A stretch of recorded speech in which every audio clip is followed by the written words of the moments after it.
Gracias, presidente. Marco Antonio Olvera, de la revista Énfasis y del canal de YouTube Marco Olvera Oficial. Gracias a la gente que lo escucha y lo ve. Le voy a hacer dos planteamientos, presidente. Una es la que voy a pronunciar ahora. Presidente, la llegada del administrador de la DEA, Timothy G. a México el pasado martes, a fin de dialogar con Alfonso Durazo y Alejandro Hertz Manero, fiscal general de la República, por el grave crecimiento de drogas sintéticas en el mercado norteamericano procedentes de México, así como la captura y la extradición de Luis Cárdenas Palomino y Ramón Pequeño García, subordinados del entonces presidente de la República, Felipe Calderón Hinojosa. Con esto, presidente, ¿qué mensaje le da su gobierno a las autoridades norteamericanas, el que usted encabeza, sobre todo a unos días de que Genaro García Luna comparezca ante el juez Brian Cogan en la Corte de Brooklyn, allá en Nueva York, este próximo 7 de octubre? Y también donde se tiene o existe la posibilidad para que se cite a Felipe Calderón, pues el expresidente era el jefe supremo de García Luna, Cárdenas Palomino y Pequeño García. Bueno, estuvo el representante de la DEA y se entrevistó en efecto con el fiscal y también con miembros del gabinete del gobierno federal. No tengo todavía el informe sobre los resultados de esta entrevista. Me informaron que iban a llevar a cabo este encuentro, desde luego que lo autoricé por lo que corresponde al Ejecutivo, porque hay cooperación con respeto a nuestra soberanía. Yo tengo que decir que el gobierno de Estados Unidos ha sido respetuoso con el gobierno de México. No ha habido injerencismo, es decir, no se han metido, no se han inmiscuido en asuntos internos del país. Desde luego ya no hay aquellos acuerdos de introducir armas o que agentes extranjeros operen en México. Han sido muy respetuosos y sí hay, desde luego, cooperación, intercambio de información entre esta agencia y todas las agencias del gobierno de Estados Unidos con el gobierno de México para atender el asunto del narcotráfico. Hemos hablado aquí de que en los últimos tiempos la droga que más se comercializa, se vende, es desgraciadamente la droga sintética, lo que tiene que ver con el fentanilo y con otras sustancias químicas que son de las más dañinas que puede haber.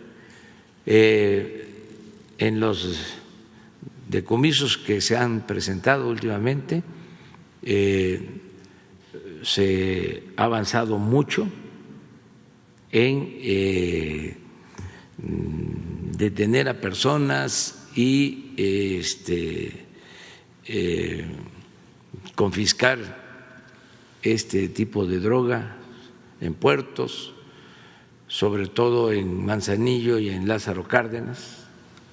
Es una droga que viene de Asia, aquí lo explicó el general secretario, y estamos trabajando con ese propósito.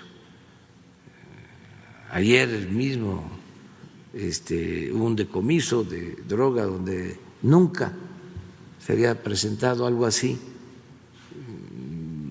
de un laboratorio de drogas químicas en Aguascalientes. esto no se presentaba. Y estamos atendiendo esta situación. Ahora es muy claro, una separación entre los grupos dedicados a la delincuencia, al tráfico de drogas, con las autoridades. Estamos muy pendientes de eso. Está bien pintada la raya, porque no queremos que se repita nunca, jamás, lo que sucedió en el gobierno de Felipe Calderón y en otros gobiernos, en donde la delincuencia tenía el control de los encargados de evitar el tráfico de drogas. Todo esto que se dio a conocer desde antes, pero sobre todo a partir del juicio a García Luna, de cómo tenía relaciones con un grupo para afectar a otros grupos, pero era tanto el desorden que no era una sola protección del gobierno, un solo acuerdo. Habían otros supuestos servidores públicos o funcionarios públicos que defendían o protegían a otros grupos.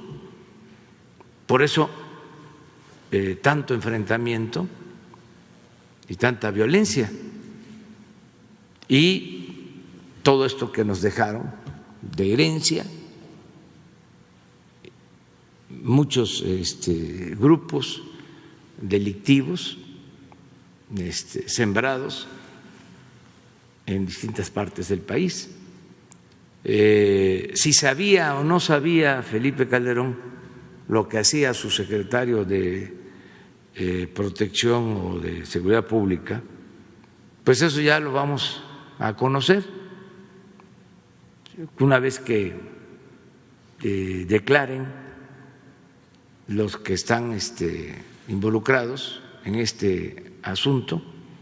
No nos adelantemos, vamos a esperar que esto concluya.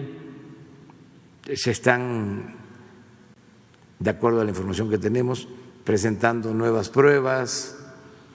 Hay un procedimiento en Estados Unidos para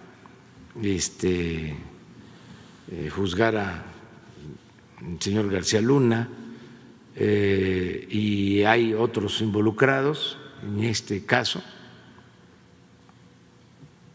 No nos adelantemos ni hagamos juicios sumarios ni linchamientos políticos. Vamos a esperar. El que nada debe, nada teme. ¿Sí? A mí lo que me llama mucho la atención es de que para llevar al país a esta situación de descomposición a la que se llegó, había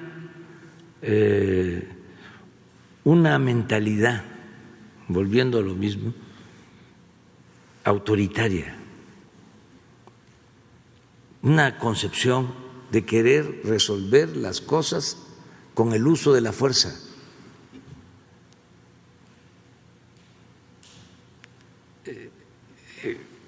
Volvemos a lo de la violencia, que es hasta bíblico.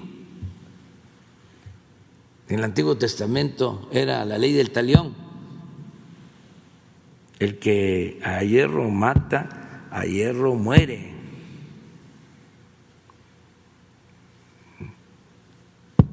Ojo por ojo, diente por diente. Esa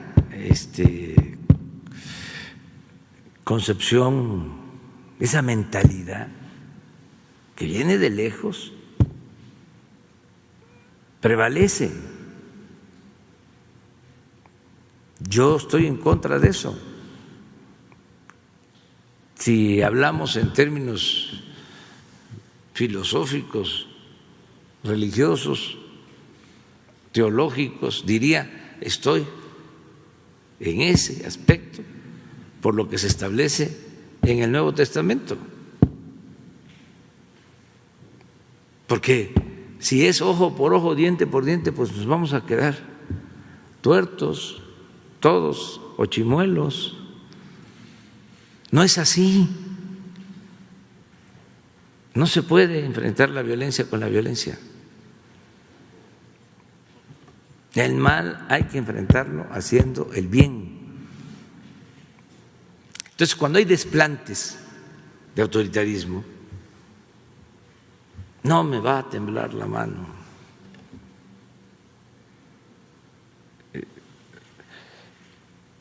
O hay una provocación de un grupo de la delincuencia y se responde de inmediato, como se hacía antes, van a recibir su castigo con todo el rigor. O sea, pues ¿qué se provocaba? Otra situación más grave todavía. No es así.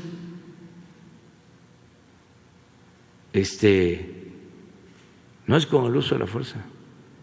Y se llegó a manejar, se decía a los que estaban en el terreno, a los militares, se les decía, ustedes hagan su trabajo y nosotros nos encargamos de los derechos humanos.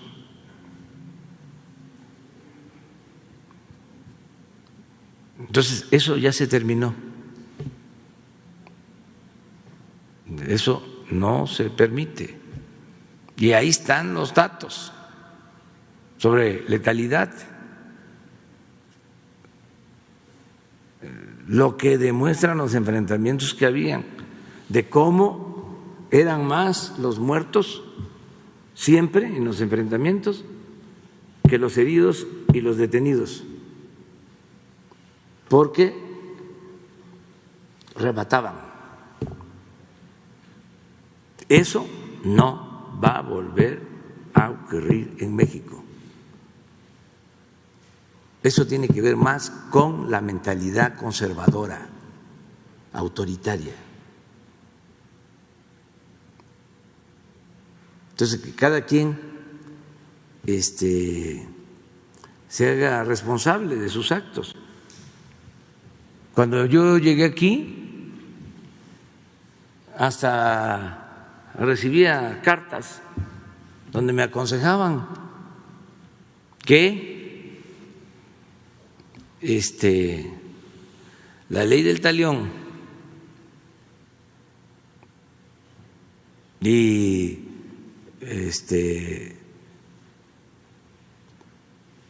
considerando que la gente que se dedica a la violencia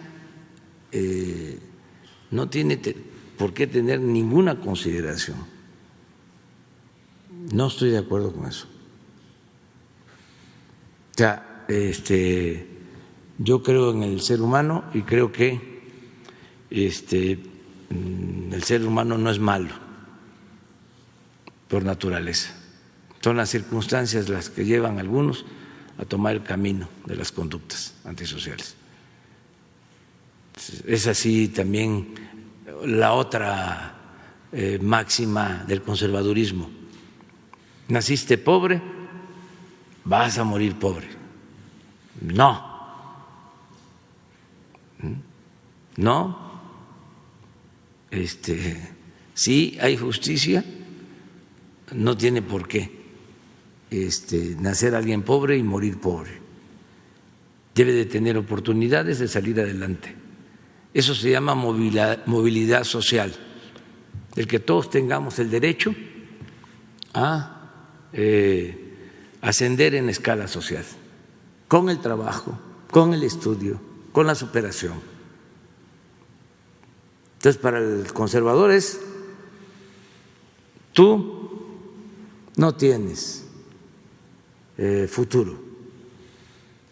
Lo decía yo hace unos días, hasta lo escribí, porque era la concepción predominante en el porfirismo. Desde que el mundo es mundo, siempre va a haber